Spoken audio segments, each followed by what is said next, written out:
Captain Jake Morrison stood on the bridge of the UE's Defender, looking out at the stars through the main window.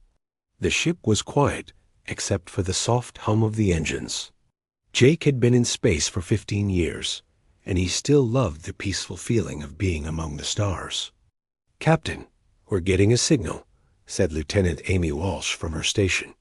She was the communications officer, and she looked worried. "It's coming from the edge of our solar system." Jake walked over to her station. "What kind of signal?" "Amy, it's not like anything we've seen before, sir. The pattern is strange, and it's very strong. Much stronger than anything our ships could send." Jake felt a cold feeling in his stomach. For the past 50 years, humans had been alone in space. They had found no other life anywhere. But now, something was out there, and it was trying to talk to them. "Put it on the main screen," Jake said. The screen flickered, and then a face appeared. It was not human. The creature had blue skin, 4 eyes, and a mouth full of sharp teeth.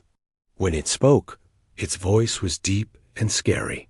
"I am Commander Vextil of the Zephyrian Confederation," the alien said. "We have been watching your pathetic little species for some time. Your ships are made of scrap metal. Your weapons are toys. Your people are weak." Jake tried to stay calm. "I am Captain Jake Morrison of the United Earth Space Force. We welcome peaceful contact with your people." The alien threw back its head and laughed. The sound was cold and mean. "Peaceful? You think you have a choice? Look around you, human. Your entire fleet could not fight even one of our smallest ships." More faces appeared on the screen. These were different kinds of aliens, but they all looked mean and strong. They were all laughing at Jake and his crew. "We are the Zephyrian Confederation," Commander Vextul continued. "We are 7 species working together. We have conquered 100 worlds. We have destroyed 1,000 fleets. And now we will take your worlds too." Jake's hands were shaking, but he kept his voice steady. "What do you want from us?" "We want you gone," the alien said. "Your species is weak and useless. You build slow ships. You carry weak guns. You are nothing but insects to us. We will clean you out like the pests you are. We have done nothing." "To you," Jake said, "we have never even met you before." "You exist in space that we want," Commander Vextil replied. "That is enough. You have 72 hours to leave your colonies. Take your people and go somewhere else. After that, we will start pest control." Amy looked at Jake with wide eyes. She was scared, and Jake could not blame her. "They all were? And if we refuse?" Jake asked that all the aliens on the screen started laughing again. "Then we will remove you by force," Commander Vexthul said. "Your ships will burn. Your colonies will be destroyed. Your people will die. But first, we will let you watch as we take apart your precious fleet piece by piece." The screen went black. The bridge was quiet for a long moment. "Sir," Amy said, in a small voice, "should I contact Earth Command?" Jake nodded. "Get me Admiral Lisa Carter right away. And Amy, send this conversation to every human ship and colony. They need to know what's happening." While Amy worked at her station, Jake looked back out at the stars. Somewhere out there, alien ships were watching them. Ships that were bigger and stronger than anything humans had ever built. Ships filled with creatures that thought humans were nothing but bugs to be stepped on. "I have Admiral Carter, sir," Amy said. Admiral Carter's face appeared on the screen. She was a tough woman who had been in space longer than Jake had been alive. But even she looked worried when she saw Jake's face. "Captain Morrison, I just got your message. Is this real?" "Yes, ma'am. They're out there, and they're not friendly. They want us to leave our colonies in 3 days, or they'll attack." Admiral Carter was quiet for a moment. "How many ships do they have?" "I don't know, ma'am. But they seem very sure that they can beat us easily. What's your opinion, Captain?" Jake looked around at his crew. They were all listening, waiting to hear what he would say. These were good people. They had families back on Earth. They did not deserve to die because some aliens wanted their worlds. I think they're right, ma'am. Our ships are old. Our weapons are not very strong. We were built for exploring, not fighting. Admiral Carter nodded slowly. I understand. We'll need to evacuate the colonies. How long do you think it will take? With our current ships? At least 2 weeks to get everyone out safely. But they only gave us 3 days. Yes, ma'am. Admiral Carter was quiet again. Jake could see her thinking hard. Finally, she spoke. Captain, I'm going to give you some new orders. I want you to try to contact these aliens again. Ask them for more time. Tell them we need at least a week to move our people. Do you think they'll listen? Probably not. But we need to try. And Captain, while you're talking to them, try to learn everything you can about their ships and weapons. We need to know what we're up against. Yes, ma'am. Admiral Carter's face disappeared from the screen. Jake looked at his crew again. They were all scared, but they were ready to do their jobs. Amy, try to contact the aliens again. Tell them we want to talk. Yes, sir. Dr. Sam Rodriguez, the ships. Chief engineer, walked onto the bridge. He was a smart man who could fix anything. Captain, I heard the whole conversation. Are we really going to run away? Jake looked at him. What choice do we have, Sam? You heard what they said. We can't fight them. Sam nodded, but Jake could see he was not happy about it. None of them were. They were proud of their ships and their people. It hurt to hear aliens call them weak and useless. I have the aliens back on the screen, sir, Amy said. Commander Vexthu's ugly face appeared again. So, the insects want to talk some more? Have you decided to leave quietly? We need more time, Jake said. We have millions of people on our colonies. We can't move them all in 3 days. Not our problem, the alien replied. 3 days is what you get. After that, we start shooting. The screen went black again. Jake felt angry and helpless. But he also felt something else. He felt determined. These aliens thought humans were weak. Maybe they were right. But humans had something that the aliens might not understand. Humans never gave up. General Chris Bennett sat in the underground command center on Earth, looking at dozens of screens showing human colonies across space. Each screen showed people packing their things and getting ready to leave their homes. But Chris knew something.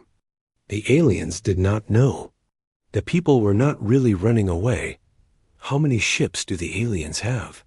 He asked Dr. Nina Parker, who was standing next to him. Our deep space sensors show at least 50 large ships, Nina replied. Each one is 3 times bigger than our largest vessel. They also have hundreds of smaller fighter craft. Chris nodded. The numbers were bad, but not as bad as he had feared. And their weapons? Energy beams that can cut through our ship hulls like paper. They also have missiles that can track our ships across long distances. What about their defenses? Strong. Energy shields that can stop most of our weapons. Their ship hulls are made of some kind of metal we've never seen before. Chris looked at the screens again. On one screen, he could see families loading onto transport ships. Children were crying. Parents looked scared. It made him angry to see his people suffer because of these alien bullies. Sir, said Commander. Tyler Brooks, walking up to them. I just got a report from Captain Morrison. The aliens have started scanning our colonies. They're counting our people and checking our defenses. Good, Chris said. Let them look. Make sure they see exactly what we want them to see. Tyler looked confused. Sir? Tyler, how long have you known me? 10 years, sir. In all that time, have you ever seen me give up without a fight? No, sir. Then why do you think I'm giving up now? Tyler's eyes went wide. You're not planning to evacuate, are you? Chris smiled. Oh, we're evacuating all right. But not to run away. We're evacuating to get our people out of the way of what's coming next. On one of the screens, Chris could see alien ships moving closer to a human colony. The aliens were being very careful, sending small scout ships first to make sure there were no traps. They're smart, Dr. Nina Parker said. They're not taking any chances.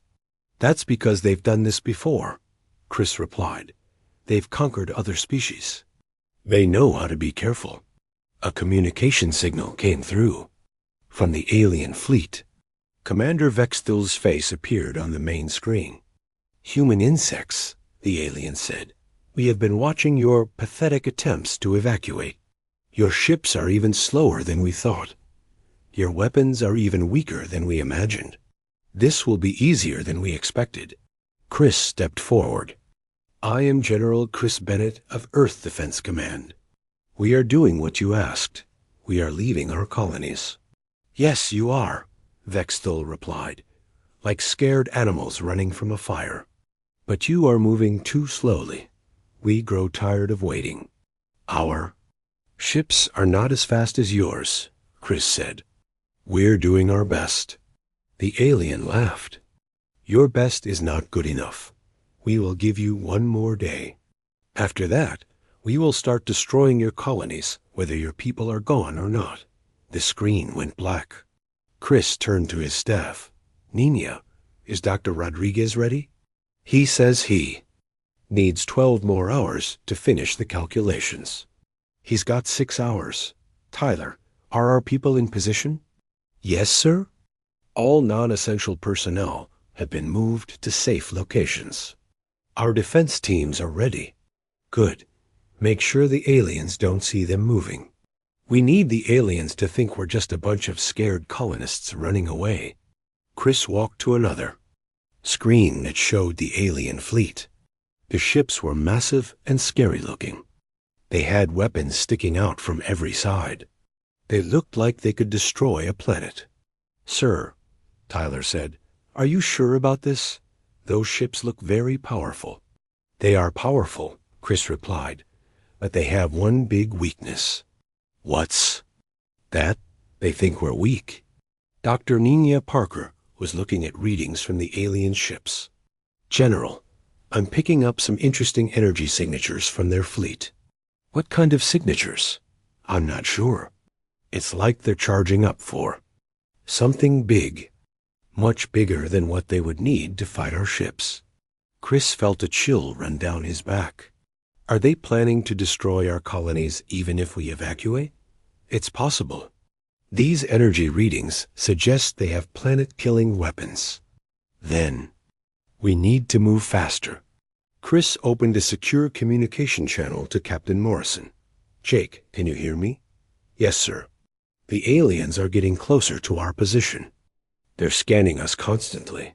Good. I need you to do something for me. I need you to look scared. Sir? The aliens are watching you. I need them to think you're just a frightened ship captain who doesn't know what to do. Can you do that? I think so, sir. But why? Because if they think you're dangerous, they might attack you before we're ready. Jake's voice came through the speaker. General, what are you not telling me? Chris looked around at his staff. They all knew that something big was happening, but they did not know what it was. Jake, do you trust me? Yes, sir. Then trust me when I say that these aliens are about to get a very big surprise. What kind of surprise? The kind that will make them wish they had never heard of humanity. Chris closed the communication channel and turned back to the screens. The alien ships were moving into attack formation. Their weapons were charging up. They were getting ready to destroy everything humans had built in space. Nina, how are our colonies looking? Evacuation is 90% complete. Most of our people are safely away from the danger zones. And our defense teams? Hidden and ready. The aliens haven't spotted them. Good. Tyler, what about our deep space sensors? Still tracking the alien fleet. They're moving exactly where we expected them to. Chris smiled. The aliens thought they were hunting helpless humans. They had no idea that they were actually walking into a trap. "Sir," Dr. Nina Parker said, "I'm getting a message from Dr. Rodriguez. He says the calculations are complete." "Excellent. Tell him to stand by. He also says that once we start, there's no going back. The energy requirements are enormous." "I understand." Chris looked at the screens one more time. Soon, the aliens would learn that humans were not the weak, helpless creatures they thought they were. Soon, they would learn that appearances could be very deceiving. "All stations, prepare for Operation Homecoming," Chris said into his communicator dot around. The command center, people began moving faster. Lights started flashing. Computer screens showed complex calculations and energy readings. "Sir," Tyler said, "are you really sure about this?" Chris looked at him. "Tyler, these aliens came to our space. They threatened our people. They called us insects and pests. They think they can just take our worlds because we look weak." "Yes, sir?" "Well, they're about to learn something very important about humanity." "What's that, sir?" "Sometimes the best weapon is the one your enemy doesn't know you have." Captain Roy Nelson gripped the controls of the UES Ironclad as alien fighters swept past his ship. The mining vessel was big and slow, built for hauling ore from asteroids, not for fighting. But today, it was serving a different purpose. "There, coming around for another pass," said Engineer Kate Thompson from her station. "Their weapons are charging up." Roy watched the alien fighters on his screen. They were fast and deadly, like metal sharks swimming through space. "Let them come. Make sure they get a good look at us." The ironclad shook as alien energy beams hit its hull. The ship's armor was thick, but it would not hold forever. Red lights flashed on the control panel. "Hull breach on deck 7, Kate." "Reported. We're losing air." "Seal it off," Roy ordered. "And Kate? Make sure our distress signal is broadcasting on all frequencies." "Already doing it, sir." The alien fighters circled the ironclad like wolves around a wounded deer. They were, playing with their prey, showing off their superior speed and weapons.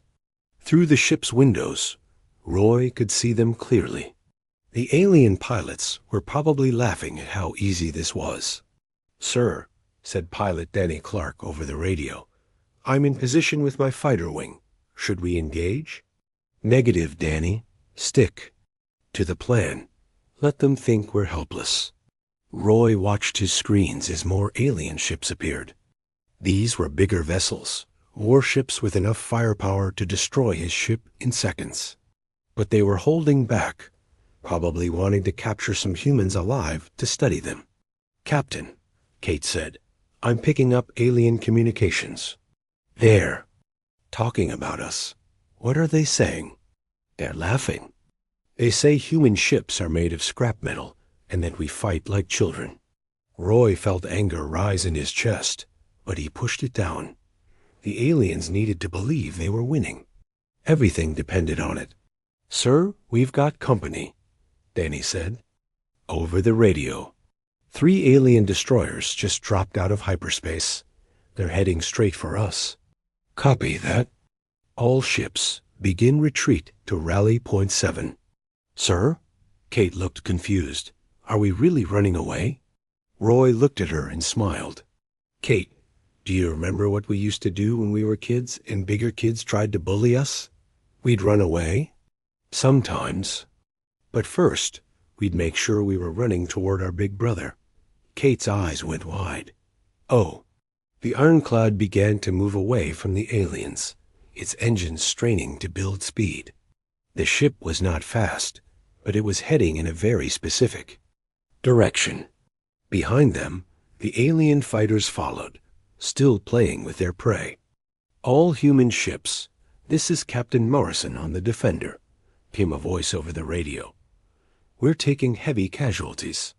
Fall back to the outer system." Roy could hear the fear in Morrison's voice. It sounded real, but Roy knew it was an act. Morrison was one of the best actors in the fleet. Roger that, Defender. We're moving to your position. More human ships appeared on Roy's screens. They were all moving in the same direction, all looking like they were running away in panic. The U-East Ranger was leaking air from multiple hull breaches. The U.E.S. Explorer was moving on one engine. The U.E.S. Guardian was spinning slowly, as if its navigation system was damaged. They're buying it, Kate said, watching the alien ships. They think we're beaten. Good. How far to the rally point? 15 minutes at current speed. Roy checked his instruments. The ironclad was taking more damage, but it was still flying. Around them, other human ships were also limping toward the rally point. Some were really damaged from the alien attacks. Others were just pretending to be hurt. Sir, Danny said over the radio, the aliens are sending more ships. Looks like. Their main fleet is moving to finish us off. Perfect. That's exactly what we want them to do. Roy could see the alien fleet on his long-range sensors. Dozens of massive warships were moving toward the human ships. They were not being careful anymore. They thought the humans were defeated, so they were moving in for the kill. Captain, Kate said, I'm getting a signal from General Bennett. Put him through. Roy, this is Chris.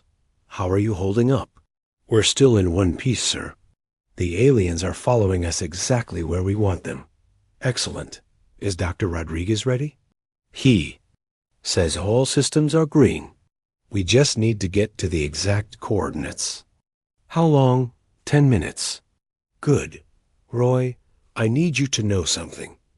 What we're about to do has never been tried before. We're not sure it will work. Roy looked at his crew. They were all listening to the conversation. Sir, with respect, we don't have much choice. If this doesn't work, we're all dead anyway. I know. Just wanted you to understand the risks. We understand, sir. We're ready. The communication ended. Roy looked at his screens again. The alien fleet was getting closer. Their weapons were charging up for what they thought would be the final attack. Kate, how are our power levels? Running at maximum. All energy is being channeled to the special equipment. Good. Danny, are your fighters ready? Yes, sir. We're all in position. Roy could see the rally point on his screen now. It looked like empty space, but he knew that was not true. Something was hidden there. Something the aliens could not see. All ships, this is Captain Morrison, came the voice over the radio. We're approaching the rally point. Prepare for final stand.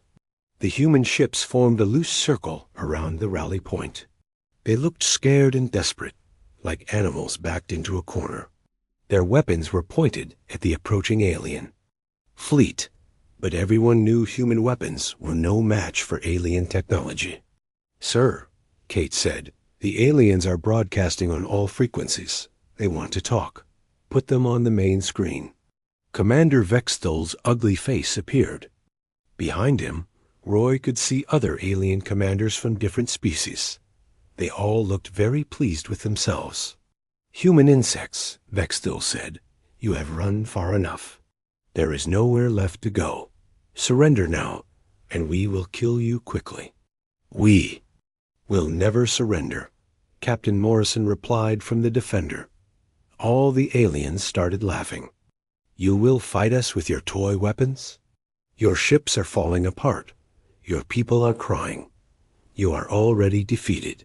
We are not defeated yet, Morrison said. No? Vexthol looked amused. Then show us your power, little insects. Show us how humans fight.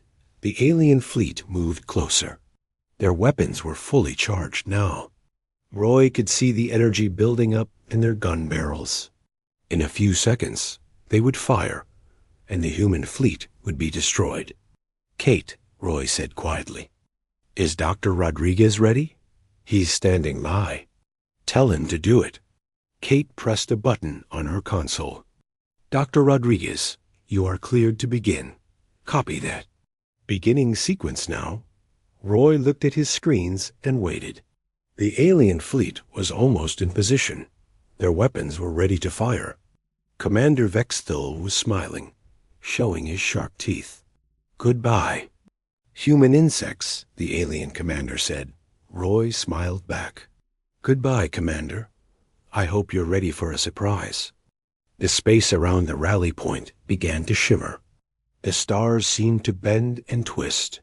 Something was happening, something that made the alien fleet suddenly stop moving. What is that? One of the alien commanders asked. Roy's smile got bigger. That, Commander, is humanity's real fleet. Space itself seemed to tear open like a giant wound. The stars twisted and bent as reality split apart. From this impossible opening in space, something massive began to emerge. Admiral Kevin Wright stood on the bridge of the UE Titan, watching as his ship left its hiding place between dimensions. After 5 years of waiting in the dark space between realities, they were finally coming home. All systems online, reported Dr. Rachel Green from her station. Dimensional engines are stable. We're fully back in normal space. Kevin looked at the main screen. The Titan was enormous, bigger than any ship ever built by humans or aliens. It was 10 kilometers long and 3 kilometers wide. Its hull was made of metals that did not exist in normal space, forged in the dimensional void where the ship had been hidden. Sir, said Commander Jason Miller, we're detecting the alien fleet. They're right where General Bennett said they would be. How many ships? 67 large vessels, 312 fighters. They're all focused on our decoy fleet. Kevin nodded. The plan was working perfectly. For months, human ships had been pretending to be weak and helpless. They had let the aliens think they were nothing but a primitive species with old technology. Now it was time to show them the truth. Jason, open a channel to the alien fleet. Channel open, sir. Kevin looked at the screen as Commander Vexthul. Face appeared. The alien commander was no longer smiling. His 4 eyes were wide with shock and fear. I am Admiral Kevin Wright of the United Earth Space Force, Kevin said in a calm voice. You wanted to see humanity's true fleet. Here it is. Behind him, more ships were emerging from the dimensional tier. These were not the old, slow vessels. The aliens had been fighting. These were warships built with technology that humans had secretly developed for decades. They were fast, deadly, and covered in weapons that could tear apart alien ships. Impossible, Vexthul whispered. Where did you get these ships? We built them, Kevin replied. While you were laughing at our old ships, we were building new ones. While you were calling us insects, we were preparing for war. The alien fleet was trying to turn around, but they were trapped. Human ships were appearing all around them, coming out of the dimensional tier like angry hornets from a nest. You deceived us, Vexthul said. You made us think you were weak. We learned from the best, Kevin replied. We studied every species. You conquered. We learned your methods. We discovered that you always underestimate your enemies. Dr. Rachel Green looked up from her station. Sir, I'm detecting energy buildups from the alien fleet. They're preparing to fight. Good. We've been waiting for this fight for a long time. The alien ships opened fire first. Hundreds of energy beams and missiles shot toward the Titan. The bridge crew held their breath as the alien weapons struck. Their ship thought nothing happened. The Titan's shields absorbed the alien weapons like they were nothing. The ship did not even shake from the impact. Impossible, Vexthul said again. Our weapons can destroy planets. Your weapons are designed to fight normal matter, Kevin explained. Our shields are made of dimensional energy. Your weapons cannot. Touch us. Kevin turned to his weapons officer. Return fire. Target their command ship. The Titan's main gun charged up. It was a weapon that used the same dimensional energy that powered the ship's shields. When it fired, reality itself seemed to bend around the beam. The alien command ship tried to dodge, but the dimensional beam followed it through space. When it hit, the alien ship simply disappeared. One moment it was there, the next moment it was gone. Where did it go? One of the alien commanders asked in panic. It was sent to another dimension, Kevin replied. Your commander is still alive, but he's no longer in our reality. The alien fleet was in chaos now. Their ships were firing wildly at the human vessels, but nothing was working. Human shields were too strong. Human weapons were too powerful. The aliens were losing badly. Sir, Commander Jason Miller said, we're receiving surrender requests from 12 alien ships. Ignore them. They didn't give our colonies a chance to surrender. More human ships were coming through the dimensional tier. Kevin could see Captain Morrison's real fleet now. These were not the damaged ships the aliens had been chasing. These were fresh warships, fully armed and ready for battle. Admiral Wright, Morrison's voice came over the radio. Thank you for the rescue. Thank you for leading them to us, Captain. You did excellent work. Kevin looked at the alien fleet again. They were still trying to fight, but it was hopeless. Human ships were everywhere, and more were arriving every minute. Sir, Dr. Rachel Green said, I'm detecting some interesting energy signatures from the alien ships. They're using a type of power we haven't seen before. Can we use it? Possibly. If we can capture some of their ships intact, we might be able to learn new technologies. Kevin smiled. Jason, send word to all ships. Capture as many alien vessels as possible. Try not to destroy them unless necessary. Yes, sir. The battle was turning into a rout. Alien ships were surrendering or being captured. A few tried to run away, but human ships were faster and caught them easily. Admiral, came a voice over the radio. This is Captain Roy Nelson on the Ironclad. We're seeing some alien ships trying to escape to hyperspace. Don't let them leave, Captain. We can't have them warning other alien fleets about our real capabilities. Copy that. We're moving to intercept. Kevin watched as human ships surrounded the remaining alien vessels. The battle was almost over. The aliens who had called humans. Insects were now trapped like insects themselves. Sir, Commander Jason Miller said, we're receiving a message from the alien fleet. They want to talk. Put them through. A new alien face appeared on the screen. This one looked different from Vex Thul. It had gray skin and 6 arms. I am Sub-Commander Kretok, the alien said. I speak for what remains of our fleet. What do you want? Kevin asked. We wish to surrender. We underestimated your species. We thought you were weak, but we were wrong. Yes, you were wrong. You came to our space. You threatened our people. You called us insects and pests. We apologize. We made a mistake. Kevin looked around his bridge. His crew was watching him, waiting to see what he would do. These aliens had come to destroy human colonies. They had planned to kill millions of innocent people. Your apology is noted, Kevin said. But apologies don't bring back the people you've already killed. We are willing to pay compensation. We have technology and resources we can share. We'll consider it. But first, you're going to tell us everything about your confederation. How many species? How many ships? Where are your home worlds? The alien looked frightened. If we tell you that, you could attack us. Kevin smiled. Sub-Commander, you came here to attack us. You thought we were weak, so you decided to take our worlds. Now you know we're not weak. The question is, what are you going to do about it? The alien was quiet for a long moment. Finally, he spoke.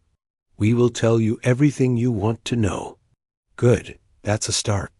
Kevin looked at the dimensional tier that was slowly closing behind them. The Titan and its fleet had been hidden. there for years, waiting for the right moment to reveal themselves. Now that moment had come, and the galaxy would never be the same. "Sir," Dr. Rachel Green said, "should we return to the dimensional void?" "Not yet. I think it's time the galaxy learned that humanity is not as weak as we appear to be." Captain Beth Harrison flew her fighter in a perfect circle around the captured alien fleet. Her squadron was one of dozens that had come through the dimensional tier with the Titan. Unlike the old human fighters the aliens had been fighting, these were fast, deadly, and equipped with weapons that could cut through alien armor like paper. "Dragon Squadron, this is Dragon Leader," she said into her radio. "Keep your eyes on the alien ships. Some of them might still try to run." "Copy that, Dragon Leader," came the reply from her wingman. "But where would they go? We've got them surrounded." Beth smiled inside her helmet. It was true. The alien fleet was trapped in the middle of a growing circle of human ships. Every few minutes, more human vessels arrived through the dimensional tier. The aliens who had come to destroy human colonies were now helpless prisoners. "Dragon Leader, this is Admiral." "Right," came a voice over the radio. "We need you to escort some of the captured alien ships to the interrogation area." "Copy that, Admiral. Which ships?" "The ones carrying the alien commanders. We want to have a talk with them." Beth looked at her scanner and found the alien command. Ships. They were big, scary-looking vessels that had been designed to frighten enemies. But now they were floating helplessly in space, their weapons powered down and their crews surrendering. "Dragon Squadron, follow me. We're taking these aliens to school." Beth led her fighters toward the alien command ships. As they got closer, she could see alien faces looking out through the windows. They looked scared and confused. These were the same aliens who had called humans insects and pests. Now they were the ones who looked like frightened animals. "Dragon Leader," said Colonel Alex Murphy over the radio. "This is Ground Command. We're ready to receive prisoners." "Copy that, Colonel. How many can you handle?" "As many as you've got. We built these holding facilities to handle thousands of prisoners." Beth was not surprised. Humans had been preparing for this day for years. While the aliens thought they were fighting a weak, primitive species, humans had been building ships, training soldiers, and preparing for war. "Sir," said Dr. Paul Henderson from the Titan's bridge, "we're getting interesting readings from the alien weapons. Their technology is different from ours, but it's not better." "What do you mean?" Admiral Wright asked. "They use brute force methods. Big guns, heavy armor, lots of power. But they're not very creative. Our weapons are smaller but more efficient." "Can we use their technology?" "Some of it. Their power systems might be useful for our larger ships. But overall, I think our technology is superior." Beth listened to the conversation while she flew. It was good to know that humans were not just lucky. They had actually built better technology than the aliens who thought they were so superior. "All ships, this is Admiral Wright," came the voice over all radio channels. "The battle is over. The alien fleet has surrendered. Well done, everyone." "Cheers," came over the radio from hundreds of human ships. Beth felt proud to be part of this moment. For too long, humans had pretended to be weak. Now they had shown the galaxy what they were really capable of.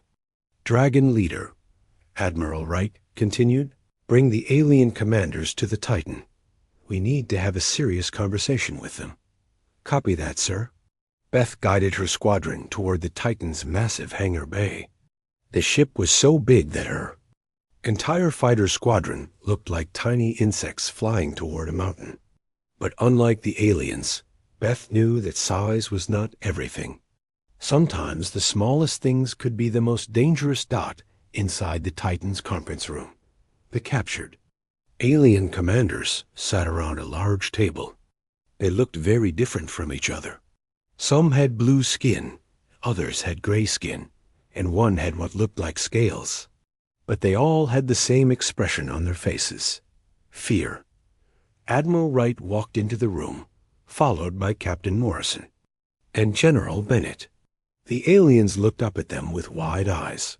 "Gentlemen," Admiral Wright said, "I hope you're comfortable. We have a lot to discuss." Sub-Commander Kretok, the gray-skinned alien who had surrendered, spoke first. "Admiral, we want to apologize again for our actions. We made a serious mistake." "Yes, you did. You came to our space without permission. You threatened to destroy our colonies. You called our people insects and pests." "We were wrong," said another alien commander. "We had been told that humans were a weak species. We believed our intelligence." "Reports. Who told you that?" General Bennett asked. The aliens looked at each other nervously. Finally, Kretok spoke. "There are other species in the galaxy who have been watching humanity for years. They told us that humans were primitive and helpless." "What other species?" "The Zarian Empire. They have been the dominant power in this part of the galaxy for centuries.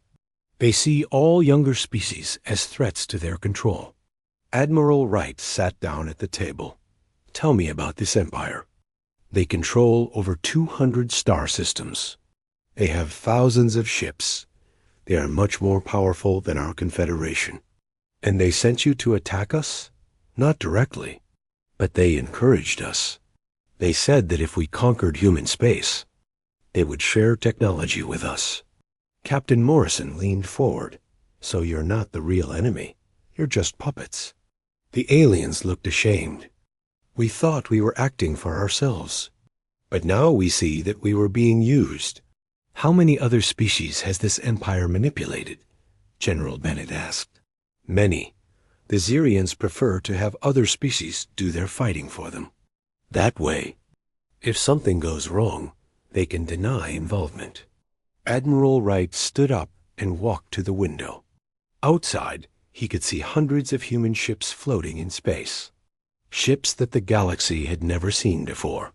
Ships that proved humans were not the weak species everyone thought they were. "Sub-Commander," he said, "I'm going to make you an offer."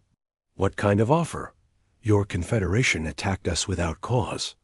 Under normal circumstances, we would have the right to destroy your fleets and invade your worlds."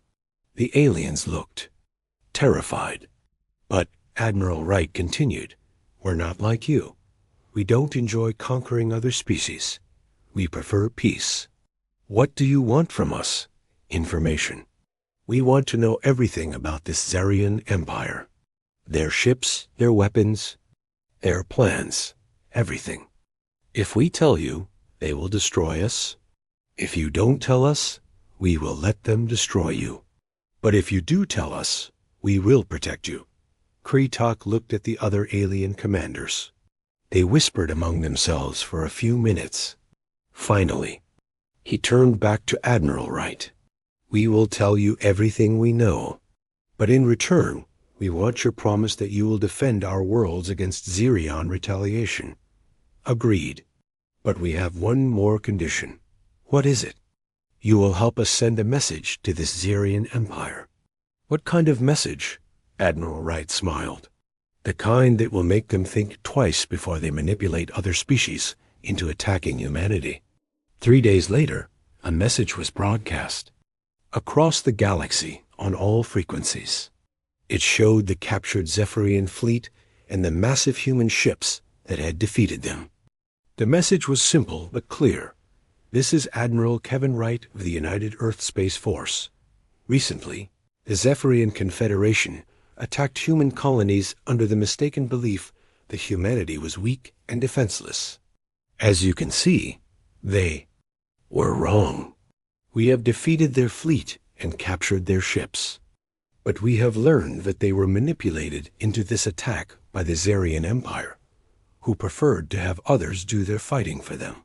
We want to make something very clear to the Zarian Empire and anyone else who might be watching. Humanity is not weak. We are not defenseless. And we will not tolerate attacks on our people are our colonies. We prefer peace, but we are fully prepared for war. Choose wisely."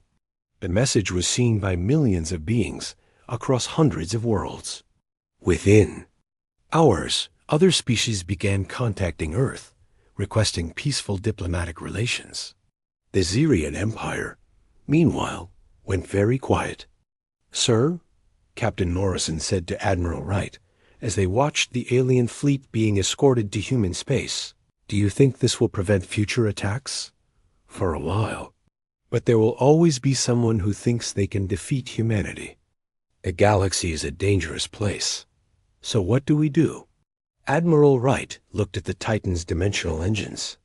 Soon, the great ship would return to its hiding place between realities, ready to emerge again if humanity was threatened. We stay ready. We keep building ships. We keep training soldiers. And we remember the most important lesson of all. What's that, sir? Sometimes the best way to keep peace is to be prepared for war. As the Titan prepared to return to the dimensional void, Admiral Wright sent one final message to Earth. Mission accomplished. The galaxy now knows that humanity is not to be underestimated. We are returning to standby status, ready to defend our people whenever needed. The response from Earth was immediate. "Well done, Admiral. Welcome home." A dimensional tier opened. Again, and the Titan slowly moved toward it. As the great ship disappeared between realities, the remaining human fleet took up defensive positions around their colonies. The aliens had laughed at humanity's weak fleet. They were not laughing anymore. The alarm rang through the ship. Captain Jake Morrison opened his eyes and sat up in his bed. He had been sleeping when the sound woke him up. The red lights flashed on and off in his room. Something was wrong. Jake put on his uniform and walked fast to the bridge. The UE's Vanguard was a big ship that traveled through space. It had been flying for 3 months now, looking for new worlds and new life. Jake had been the captain for 20 years. He knew space was full of surprises. "What is it?" Jake asked as he walked onto the bridge. Dr. Linda Carter looked up from her computer. She was the ship's scientist who studied old things and alien life. Her face looked worried. "We picked up a signal, Captain. It's coming from the dead zone." The dead zone was a part of space where no one went. Ships that flew there never came back. Most people thought it was empty and dangerous. But now something was calling from there. "Play the signal," Jake said. A strange sound filled the bridge. It was not like any human language. The sound went up and down like music, but it felt sad and scared. Everyone on the bridge listened without moving. Commander Alex Turner, the ship's first officer, shook his head. "I've never heard anything like that before." Dr. Maya Rodriguez was the ship's expert on old technology. She worked at another computer, trying to understand the signal. "Captain, this is very old. The signal is coming from something that has been dead for a long time." Jake thought for a moment. Going to the dead zone was dangerous. But if someone needed help, they had to try. That was what humans did. They helped others, even when it was scary. "Set course for the signal," Jake said. "We're going to check it out." The ship turned and flew toward the dead zone. As they got closer, the signal became stronger. Dr. Carter found that it was coming from a huge space station. The station was bigger than any human city.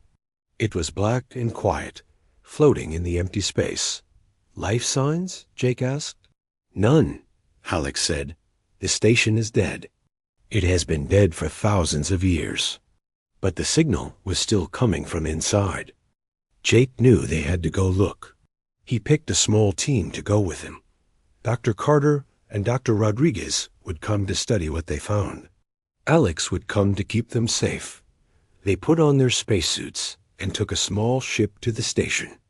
The station's walls were covered with strange pictures and symbols. Nothing looked like human writing. The metal was black and smooth, like glass. The air inside is breathable, Dr. Rodriguez said, looking at her instruments, but it's very cold.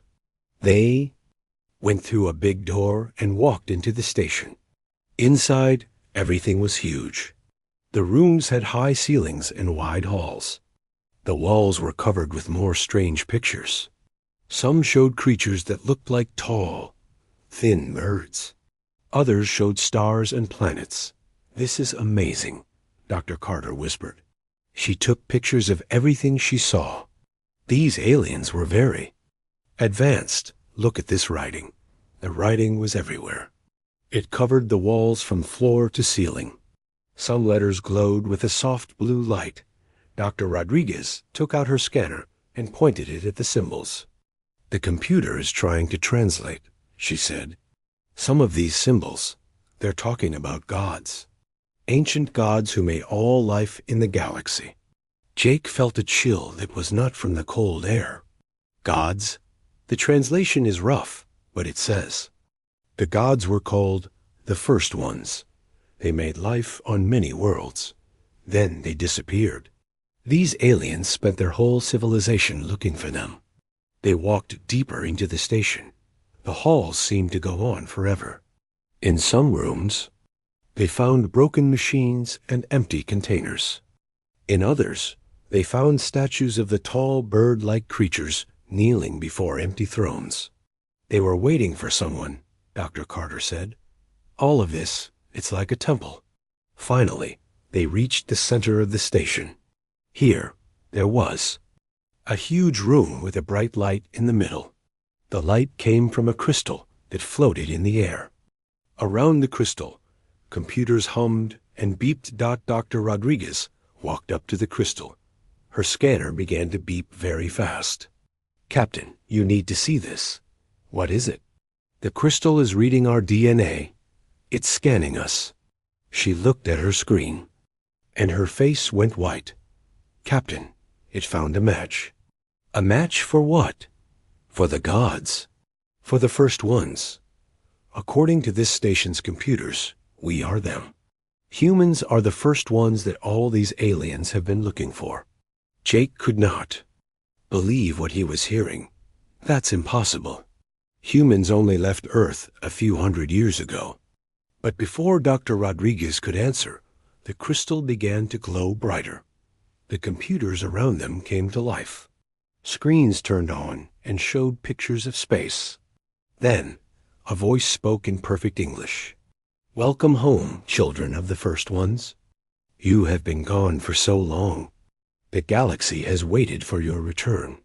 The voice was soft and kind, like a mother talking to her children. But Jake felt afraid. If humans were really these ancient gods, what did that mean? What had they forgotten? "Who are you?" Jake asked. "I am the keeper of memories. I have guarded this station for 1,000,000 years, waiting for you to remember who you are. You are the makers of worlds, the givers of life, the ones who ruled the stars before time began." The screens showed pictures of humans, but they were different. These humans glowed with light. They could fly without ships and change matter with their minds. They built cities on every world and filled the galaxy with life. "What happened to us?" Dr. Carter asked. "You chose to forget. You chose to become small and weak so that others could grow strong. But now it is time to remember. The galaxy needs its gods again." The crystal pulsed once, and suddenly Jake felt different. His mind was filled with images and memories that were not his own. He saw himself standing on worlds that no human had ever visited. He saw himself creating life with just a thought.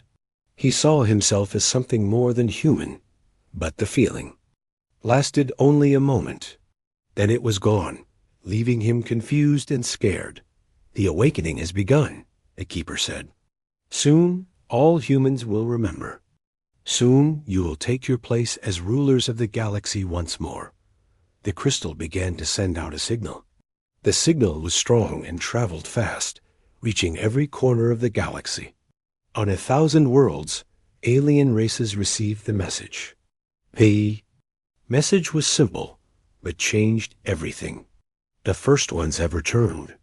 The gods walk among the stars again. Jake and his team ran back to their ship. They had to tell Earth what they had found. They had to warn everyone that their lives were about to change forever. As they flew away from the station, Jake looked back at the crystal's light and wondered what they had unleashed upon the galaxy. The signal from the ancient station traveled faster than any human ship. It reached every corner of the galaxy in just 3 days. On Earth, Admiral Kate Sullivan sat in her office when the first alien ships appeared. They came out of nowhere. Huge ships that looked like floating cities filled the sky above Earth. But these ships did not attack. Instead, they sent a message that made everyone on Earth stop and listen. We come in peace. We come to worship. The first ones have returned. Admiral Sullivan called Captain Jake Morrison right away. Jake and his team were still flying back to Earth in the U.S. Vanguard. They had been trying to understand what they found at the station. Jake, what did you do out there? Admiral Sullivan asked. Every alien race in the galaxy is heading to Earth. They're calling us gods. Jake felt sick. We found something, Admiral. Something that says humans are not what we thought we were. Dr. Linda Carter was working with Dr. Ben Parker, a scientist, who studied human genetics. They were trying to understand what the Keeper had told them. Dr. Parker had been running tests on Jake and his team since they left the station. The results are impossible, Dr. Parker said. Your DNA has changed. Not just yours, but every human on Earth. We all have new genetic codes that were not there before. What kind of codes? Jake asked. Codes that match the technology we found at the station. Codes that make us compatible with machines that are millions of years old. Outside Earth, more alien ships arrived every hour. They came from every part of the galaxy. Some were small and fast. Others were so big they blocked out the sun. All of them carried the same message. They wanted to see the gods. Lieutenant Sam Davis worked in the communications center. He was getting hundreds of messages from different alien races. Most he could not understand, but the computer was translating them. They're all saying the same thing, Sam told Admiral Sullivan. They've been waiting for us. Their whole history is about waiting for the return of the first ones. Ambassador Lisa Grant was Earth's best diplomat. She had dealt with the few alien races that humans had met before, but nothing had prepared her for this. Admiral, we need to talk to them, she said. We need to understand what they want. The first aliens to land on Earth were the Arxians. They looked like living crystals that walked on 2 legs. Their leader was tall and glowed with soft light. When he spoke, his voice sounded like music. Great ones, we have kept your teachings alive for 1 million years. We have waited for your return. Please, tell us what you wish us to do. Ambassador. Grant did not know what to say. We are not gods. We're just humans. We explore space and learn about new worlds. The Arxian leader looked confused. But you are the first ones. You created us. You gave us life and taught us to reach for the stars. How can you not remember? More aliens came to Earth. The luminals were beings made of pure energy. They had no solid bodies, just light that moved and danced. They had traveled across the galaxy just to see humans. We have guarded your temples for so long, the luminals said.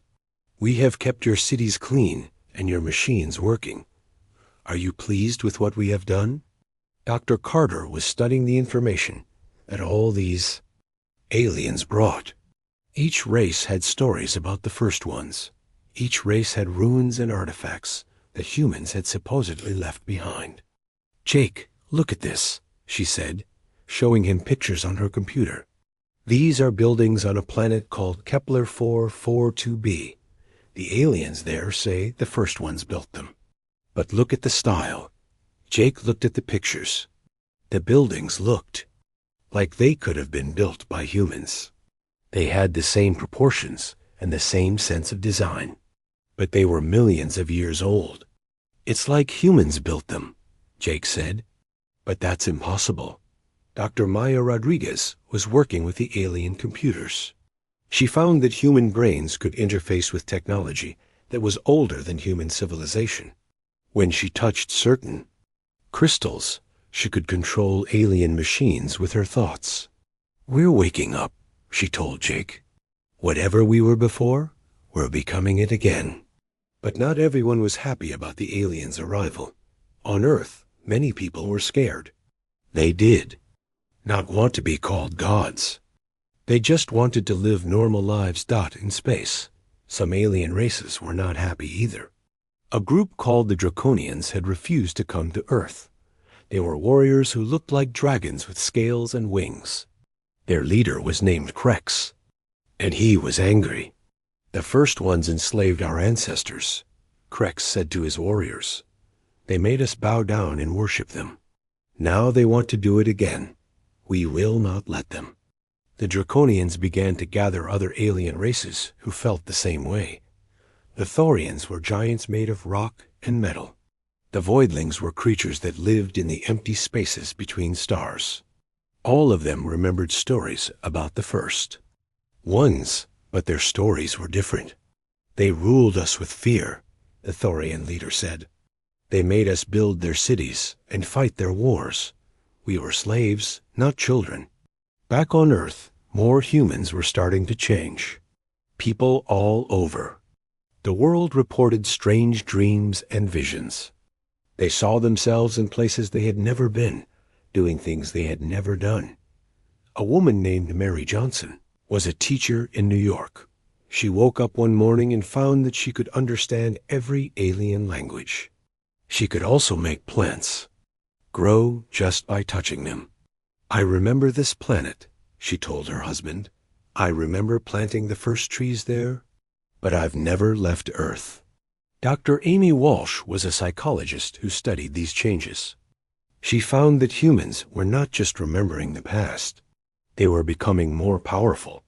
Some humans can heal injuries with their touch, she told Admiral Sullivan. Others can move objects with their minds. We're becoming something different. Jake was experiencing changes too. He could sense the emotions of everyone around him. He could also see energy patterns that were invisible to normal eyes. The aliens glowed with different colors, and he could tell how they felt just by looking at them. The awakening is spreading. Dr. Rodriguez said, every human on Earth is being affected. We're becoming what we used to be.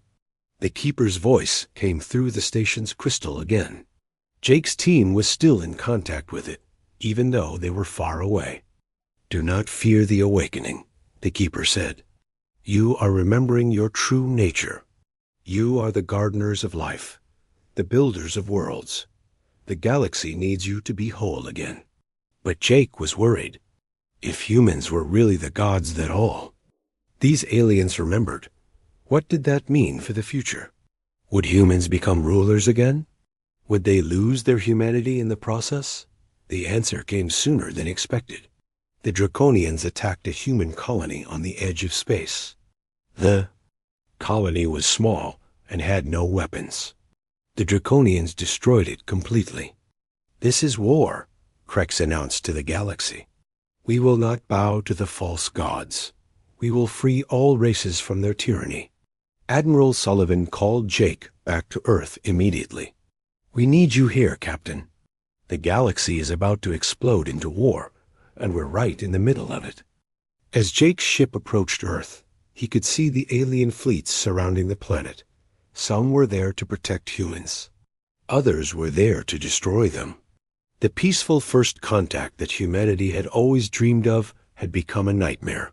Jake looked at his crew. They were all changing, becoming more than human. But they were also losing something important. They were losing the simple joy of being ordinary people exploring the stars. What are we becoming? Dr. Carter asked. Jake did not have an answer. He only knew that the galaxy would never be the same. The humans had awakened something ancient. and powerful. Now they had to decide what to do with it. The first shots of the war were fired, just as Jake's ship reached Earth. The battle for the future of the galaxy had begun, and humanity was at the center of it all. The war started fast and spread everywhere. The Draconians led what they called the Liberation Front. They attacked human colonies and any aliens who supported humans. Their leader, Krex, was angry and wanted to destroy all humans before they could become too powerful. Captain Jake Morrison was back on Earth, but he felt different. The changes in his body were getting stronger. He could now move objects with his mind and sense danger before it happened, but the power scared him. "I can feel every human on Earth," Jake told Admiral Kate Sullivan. "Their emotions, their thoughts. It's like we're all connected." Dr. Amy Walsh was studying humans who had changed the most. She called them the Awakened.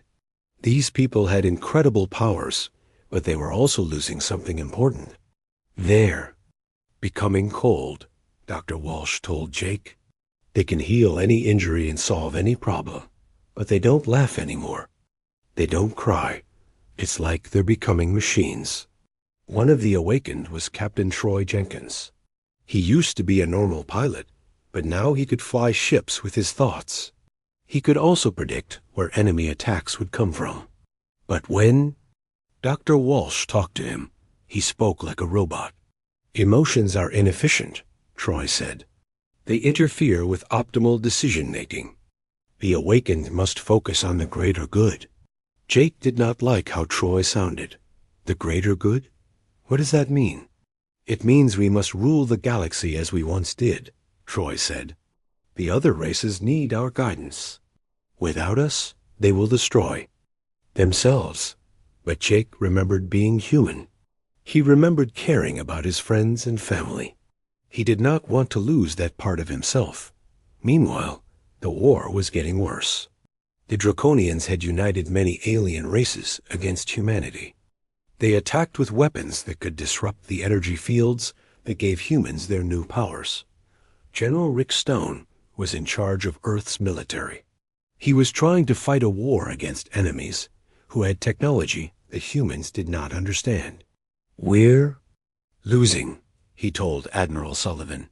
"The Draconians have weapons that can turn off our abilities. Our people are dying." But Professor Helen Brooks had been studying the alien archives. She found something important in the old records. "The first ones didn't rule through fear," she told Jake. "The early records show they were loved. They helped other races grow and learn." Something changed later. Dr. Linda Carter was still working with the alien computers. She found more information about humanity's past. The pictures she found showed two different types of humans. "Look at this," she said, showing Jake her screen. "The early first ones looked like us. They smiled and played with alien children. But the later ones were different. They looked cold and distant." Jake realized what had happened. They became like Troy. They lost their humanity when they gained their power. The war reached Earth. When the Draconians attacked the orbital stations, their ships were fast and deadly. They destroyed 3 human cities before the Awakened could stop them. Troy Jenkins led the defense. He used his powers to control 100 ships at once. He could predict every enemy move and counter every attack. But he did not care about the humans who died protecting him. "Acceptable losses," Troy said when Jake asked about the dead pilots. "Their sacrifice serves the greater purpose." Jake felt sick. They were people, Troy. They had families. "Emotions." "Our weakness," Troy replied. "The Awakened have moved beyond such limitations." But Jake was not the only one who was worried. Many humans were refusing to awaken fully. They wanted to keep their humanity, even if it meant being less powerful. Dr. Maya Rodriguez was one of them. She had learned to control some alien technology, but she stopped before she lost her feelings. "I'd rather be weak and human than strong. And empty," she told Jake. The keeper's voice came through the station's crystal again. Jake's team was still in contact with it, even though the war was raging. "The awakening is proceeding as planned," the keeper said. "Soon all humans will ascend to their true nature." "What happened to the original first ones?" Jake asked. "Why did they disappear?" The keeper was quiet for a long time. Then it spoke in a sad voice. "They became too perfect. They lost the spark that made them special. In the end, they were gods without souls." Jake understood now. The first ones had not disappeared. They had transcended into something beyond physical existence. But in doing so, they had lost everything that made them who they were. "Is that what's happening to us?" Jake asked. "It is the price of power," the keeper said. "To become gods, you must stop being human." The war was spreading to every corner of the galaxy. The faithful aliens were fighting to protect humans. The defiant aliens were fighting to destroy them. Millions were dying on both sides. On a planet called Xerion, the crystalline Arxians fought against the rock giants called Thorians. The Arxians wanted to protect their human gods. The Thorians wanted to free themselves from divine rule. "We will not be slaves again," the Thorian leader shouted as his people charged into battle. "You do not understand," the Arxian leader replied. "The first ones bring order to chaos. Without them, we are nothing." The battle destroyed the planet's surface. Ancient cities that had stood for millions of years crumbled into dust. The temples dedicated to the first ones were burned and broken. Back on Earth, more humans were becoming awakened. They formed council to decide humanity's future. Troy Jenkins was their leader. He spoke for all the awakened. "We must end this war quickly," Troy said. "The other races are destroying themselves. We must take control before there is nothing left to rule." Jake went to the council meeting. He saw hundreds of humans who had once been normal people. Now they all looked the same. They all spoke in the same cold voice. They all had the same empty eyes. "This is wrong," Jake said. "We're becoming the enemy." "We are becoming what we were meant to be," Troy replied. "The weak humans who refuse to awaken are holding us back." But Jake had an idea. He had been studying the memory vault that his team had found. Inside, it were records of the original first ones. He learned that they had made a choice long ago. The first ones chose to give up their power, Jake told the council. They chose to become human again to save the universe. "Impossible," Troy said. "Why would gods choose to become mortal?" Jake showed them the records. The original first ones had discovered that their power was destroying the fabric of reality. Every time they used their abilities, they damaged the universe itself. They were killing everything, Jake said. So they chose to forget their power and live as normal beings. The awakened did not want to believe it. They had worked so hard to reclaim their divine heritage. They did not want to give it up. "We are stronger than our ancestors," Troy said. "We will not make their mistakes." But Jake could see the signs. Stars in distant galaxies were flickering and dying. The quantum energy that held the universe together was being drained by the awakening humans. "We're doing it again," Jake said. "We're destroying everything." The war reached its peak when the Draconians attacked Earth directly. They brought their entire fleet and every ally they had. The sky filled with ships as the final battle began. The awakened fought back with incredible power. They could destroy entire fleets with a thought. They could heal any wound and rebuild any city. But with each use of their abilities, the universe grew weaker. Jake watched from the ground as the battle raged above. He could feel the fabric of reality stretching and tearing. The universe was dying, and humanity was killing it. "We have to stop," he said to Dr. Rodriguez. "We have to find another way." But the awakened would not listen. They were too proud and too powerful. They believed they could succeed where their ancestors had failed Dot in the end. It was the Keeper who gave Jake hope. The ancient AI had been watching and learning. It had seen the same pattern repeat itself. There is another way, the Keeper said. The first ones left behind a final gift, a way to have power without destroying the universe. Jake knew what he had to do. He had to find that gift and use it to save everything. The war was not just about humans and aliens anymore. It was about the survival of existence itself. The universe was running out of time, and only Jake could save it. The Keeper told Jake about the memory vault hidden in the center of the galaxy.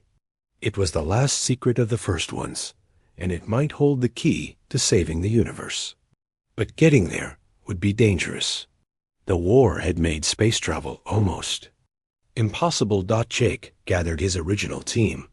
Dr. Linda Carter, Dr. Maya Rodriguez, and Commander Alex Turner were still mostly human.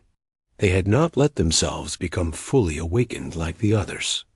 "We need to find the vault," Jake told them. "It's our only chance to stop this before everything dies." Dr. Carl Watson was a philosopher who studied consciousness. He had joined Jake's team because he was worried about what humanity was becoming. "The awakened are not evil," Dr. Watson said. "They're just incomplete. They have gained power, but lost wisdom." Major Julie Thompson was a military intelligence officer. She had been tracking the war and its effects on the universe. "The quantum drain is accelerating," she told Jake. "Stars are going dark faster than ever. We have maybe weeks before the collapse becomes irreversible." Jake's team took a small, fast ship and headed for the galactic center. They had to avoid both the faithful aliens who wanted to capture them and the defiant aliens who wanted to kill them. As they flew through space, they saw the damage the war was causing.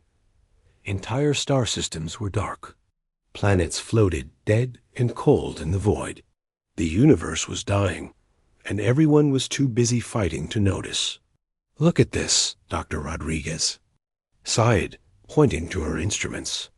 "The quantum field is full of holes. Reality's falling apart." They reached the galactic center and found something incredible. There was a massive structure there, bigger than anything humans had ever built. It was made of the same black material as the first station they had found. "The memory vault," Dr. Carter whispered. "It's beautiful." The structure was shaped like a sphere with countless points of light dancing inside it. As they got closer, Jake felt the same sensation he had experienced at the first station. The vault was scanning them, reading their DNA.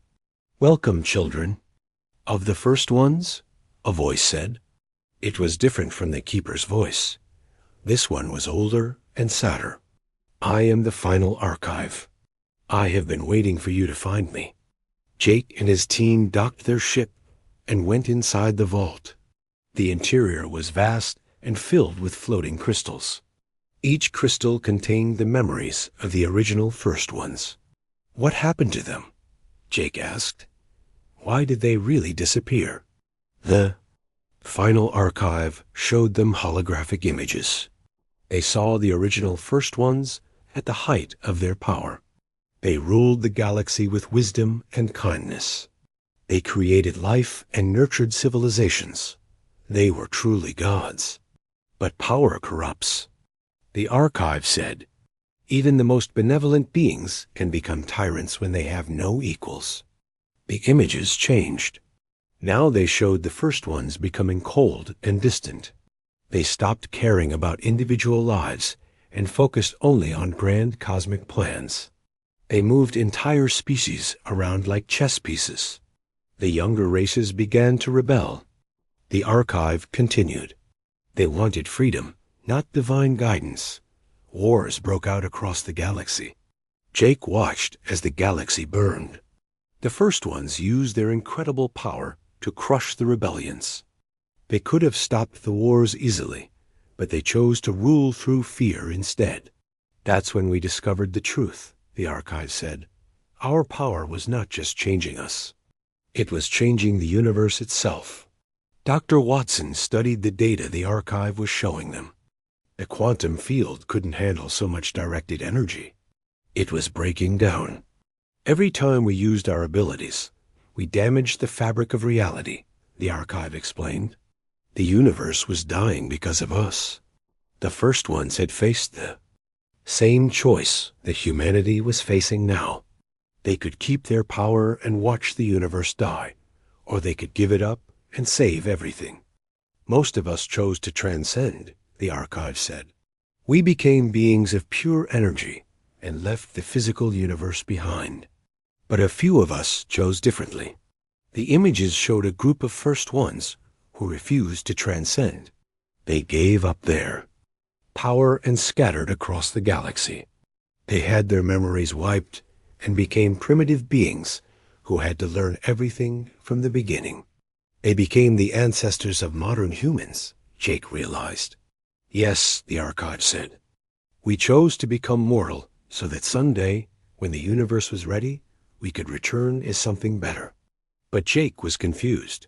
If you gave up your power, how are we getting it back? The archive showed them the truth. The quantum energy that gave the first ones their power was not gone. It was stored in the quantum field itself, waiting for the right time to return. The awakening is not just humans remembering their past, the archive explained. It's the universe itself, trying to repair the damage we caused long ago. Dr. Rodriguez understood. The power is trying to return to its original state. But if we use it the same way our ancestors did, we'll destroy everything again. That is correct, the archive said. Unless you can find a new way to be gods. The archive showed them the final secret of the first ones. Before they gave up their power, they had created a device that could rewrite the laws of quantum mechanics. It was hidden here in the vault, waiting for their descendants to find it. The quantum rewriter, the archive said. It can change the nature of power itself. Instead of draining the universe, it can strengthen it. Jake looked at the device. It was a simple crystal, no bigger than his fist. But he could feel the incredible energy contained within it. How does it work? He asked. It requires sacrifice, the archive said. Not just from humans, but from all the races of the galaxy. They must willingly give up their independence and become part of a greater whole. Dr. Carter understood the implications. A collective consciousness. All the races working together. As one. But people will resist, Major Thompson said. Humans and aliens alike. They won't want to give up their individuality. The archive showed them what was happening in the galaxy. The war was getting worse. The awakened humans were becoming more ruthless. The defiant aliens were becoming more desperate. And the universe continued to die. You don't have much time, the archive warned. The quantum collapse is accelerating. Soon, even the rewriter won't be able to fix the damage. Jake made a decision. He picked up the crystal and felt its power flow through him. But this power was different. It did not make him cold or distant. Instead, it made him feel more connected to everything around him. I can feel them, he said. Every living being in the galaxy. They're all scared and confused. The archive explained how the rewriter worked. Jake would have to use it to merge his consciousness with representatives from every major race. Together, they would become a new type of being, one that could use godlike power without losing their humanity. It's not just about ruling, the archive said. It's about gardening. The new beings will nurture life instead of controlling it. But first, Jake had to get back to Earth and convince both humans and aliens to stop fighting. He had to make them understand that the only way to save the universe was to work together. The hardest part will be convincing the awakened, Dr. Watson said. They believe they're already perfect. Jake looked at the crystal in his hands. He could feel the weight of the entire universe pressing down on him. If he failed, everything would die. But if he succeeded, the galaxy might finally know peace. We have to try, he said. It's the only chance we have. As they prepared to leave the vault, the archive gave them one final warning. The transformation will be permanent, it said. Those who undergo it will never be fully human or fully alien again. It will be something new, something that has never existed before. Jake accepted the risk. He had seen what happened when humans became too powerful. He had also seen what happened when they remained too weak. The only solution was to find a middle path. We'll become the gardeners, he said. We'll take care of the universe without ruling it. The team flew back toward Earth, racing against time. Behind them, the memory vault went dark, its purpose finally fulfilled. Ahead of them, the war continued to rage, threatening to destroy. Everything they were trying to save. Jake held the crystal tightly and hoped he was not too late. Jake and his team raced back to Earth, but they were too late to stop the worst battle of the war. The awakened humans had decided to end the conflict by destroying the defiant aliens completely. Troy Jenkins led a massive attack that wiped out entire fleets in seconds. They're becoming monsters, Dr. Maya Rodriguez said as they watched the battle from their ship. They don't care about life anymore. The universe was dying faster now. Stars were going dark by the hundreds. The quantum energy that held reality together was almost gone. Jake could feel the fabric of space-time tearing apart. We have hours, not days, Dr. Steve Miller said. He was a physicist who had joined Jake's team. The cascade failure is irreversible now. Jake knew what he had to do. He activated the quantum rewriter and felt its power flow through him. The crystal showed him what needed to happen. He had to gather representatives from every major race and merge their consciousness together. I need to talk to everyone, Jake said. Humans, aliens, everyone who's fighting. Captain Ruth Davis was commanding a colony ship near Earth. She had been trying to evacuate civilians from the war zone. When Jake contacted her, she was surprised to hear from him. Jake, where have you been? The galaxy is falling apart. I know, Jake said. I have a way to fix it, but I need your help. Jake explained about the quantum rewriter and what it could do. Ruth listened carefully, but she was worried. You're talking about changing what it means to be human, she said. I'm talking about saving the universe, Jake replied. We don't have a choice. The hardest part was getting the different sides to stop fighting long enough to listen. Jake had to convince both the awakened humans and the defiant aliens to meet with him. Admiral Frank Cooper was in charge of the human fleet. He had been trying to keep the war from destroying Earth completely. When Jake told him about the rewriter, he was skeptical. How do we know this isn't another trick? Admiral Cooper asked. The aliens have been trying to manipulate us from the beginning, because the universe is dying, Jake said. Look at the stars. Look at the quantum readings. We're all going to die if we don't do something. Dr. Joe Martinez was a bioethicist who had been studying the moral implications of the awakening. He understood what Jake was proposing. You're talking about creating a new form of consciousness, Dr. Martinez said. Something that's never existed before. That's right, Jake said. Something that can use godlike power without losing its soul. Jake managed to arrange a meeting on a neutral station in space. Representatives from every major race came, but they were all suspicious of each other. The awakened humans wanted to rule. The defiant aliens wanted to be free. The faithful aliens wanted to worship. The Arxian leader spoke first. Great ones, we have served you faithfully. We have kept your temples and preserved your knowledge. What do you wish us to do? Krex, the draconian leader, was angry. We will not bow to you again. We have fought too hard for our freedom. Troy Jenkins represented the awakened humans. He looked cold and distant, like a statue. The other races are inferior. They need our guidance to survive. Jake stood up and activated the quantum rewriter. The crystal began to glow, and everyone in the room could feel its power. "Look around you," Jake said. "The universe is dying. The stars are going dark. We're all going to die if we keep fighting." He showed them the readings that Dr. Miller had. Collected, the quantum field was collapsing. Reality itself was breaking down. "This is what happens when gods try to rule," Jake said. "The universe can't handle that much concentrated power." The luminal representative spoke in a voice like music. "Then what do you propose, First One?" Jake explained about the transformation. The rewriter could merge the consciousness of different beings, creating a new form of life that could use power without destroying everything. "We won't lose our individuality," Jake said. "We'll become something greater.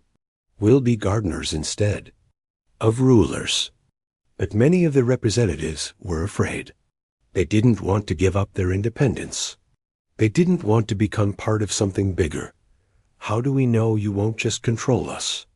Asked the Thorian leader. Jake had to prove that he was different from the other awakened humans. He used the rewriter to share his memories and emotions with everyone in the room. They could feel his fear, his hope, his love for both humans and aliens. "I don't want to rule you," Jake said. "I want to save you."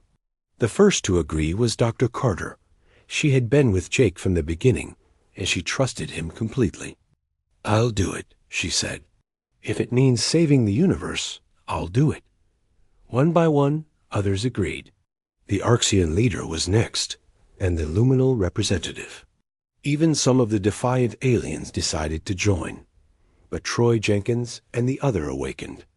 Humans refused. "We are already perfect," Troy said. "We don't need to change." "You're not perfect," Jake said. "You're empty. You've lost everything that made you human." The transformation began with Jake at the center. He used the rewriter to merge his consciousness with the volunteers. The process was painful, but also beautiful. Jake could feel the thoughts and emotions of dozens of different beings flowing through him. The Arxian leader brought crystal clear logic and infinite patience. The luminal representative brought creativity and joy. Dr. Carter brought human curiosity and compassion.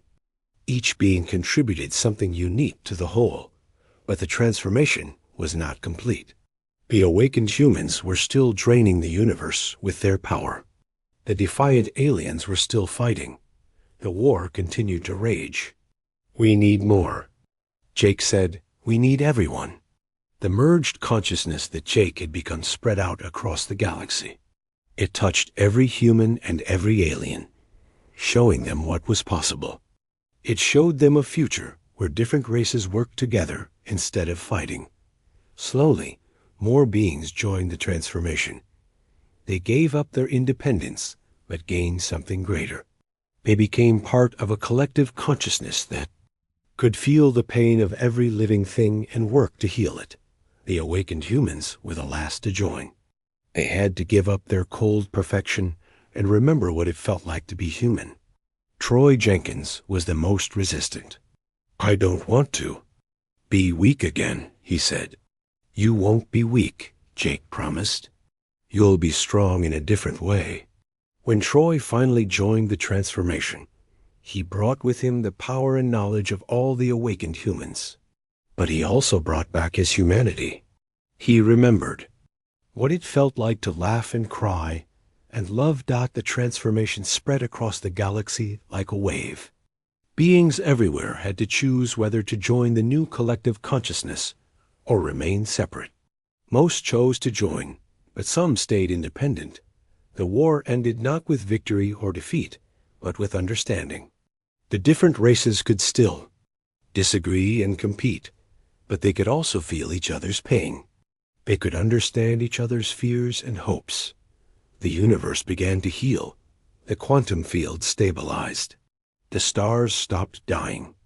The fabric of reality grew strong again. Jake, now part of the collective consciousness, looked out at the galaxy with new eyes.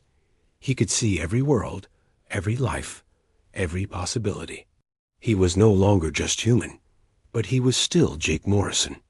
He still cared about his friends and his home. "We did it," Dr. Carter said. She was part of the consciousness too, but she was still herself. "We saved everything." The collective consciousness became the gardeners of the galaxy. They helped young civilizations grow and learn. They prevented wars and healed damaged worlds. They used their power to nurture life instead of controlling it. But they were not rulers. Any being could choose to leave the collective consciousness if they wanted to. They could live independent lives and make their own choices. The gardeners would protect them, but not control them. Years passed. The galaxy entered a new age of peace and cooperation. Different races still had conflicts, but they were small conflicts that could be resolved through understanding. Jake often returned to Earth to visit the places where he had grown up. He looked the same as he always had, but he was different. Inside, he was part of something greater, but he was still human. One day, the collective consciousness detected signals from distant galaxies. Other civilizations were calling across the void, seeking contact with the Milky Way. "Are they like us?" Dr. Carter asked. Jake studied the signals. They were complex and beautiful, full of art and music and mathematics. They spoke of beings who had also learned to work together despite their differences. "They're gardeners too," Jake said. "They found their own way to transcend without losing their souls." The galaxy prepared for contact with these distant civilizations, but this time it would be different. Instead of conquest or worship, there would be friendship and cooperation. The humans had remembered what it meant to be gods, but they had chosen to be something better. They had chosen to be gardeners, nurturing life throughout the universe and helping it grow. The age of the primordial ones had ended. The age of the gardeners had begun. And the universe was full of hope for what would come next. Jake Morrison, once a simple ship captain, now part of something vast and wonderful, smiled as he looked out at the stars. They were no longer dying. They were growing brighter, full of life and possibility. The galaxy was finally at peace, and it would stay that way for as long as the gardeners watched over it. The humans had found their destiny not in ruling the universe, but in helping it flourish.